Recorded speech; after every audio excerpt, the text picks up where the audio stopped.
Bwana, taarifa za kimichezo zipo nyingi sana, na miongoni mwa taarifa hizo ni pamoja na tetesi za usajili. Hivi sasa tunaelekea ama tupo kwenye dirisha dogo la usajili, kila timu ikijaribu kujiimarisha pale ambapo inaona kuna madhaifu, lakini miongoni mwa sehemu ambazo ama mwa watu ambao wanatajwa ni pamoja na mchezaji anaitwa Mohamed Damaro Kamara mwenye miaka 23. Huyu muda wote kuanzia sasa anaweza kukamilisha usajili wake.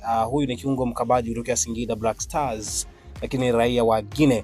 Anaweza akakamilisha usajili wake pale Young Africans na kutumika, lakini Singida wameonyesha utayari wa kumkubalia kutoka hapo, lakini wakiwahitaji wachezaji wengine. Lakini Damaro ni miongoni mwa wachezaji ambao wanaitwa pale Jangwani. Je, kiwango chake kinastahili kucheza pale Jangwani?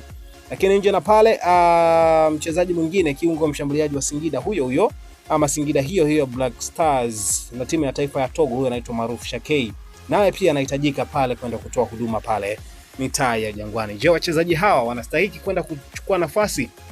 Na vipi kwa wachezaji ambao bado wako pale Young Africans, akina Celestine Ekwa, akina Lasten Kuma, lakini wachezaji wengine akiwemo pia mwamba kutoka pale Kongo, na mzungumzia mshambuliaji ambaye amekuja pale Boyeli. Lakini vipi, kiwango chao kimekuridhisha? Niambie kwenye comment, na mambo mengine mazuri yanafuata.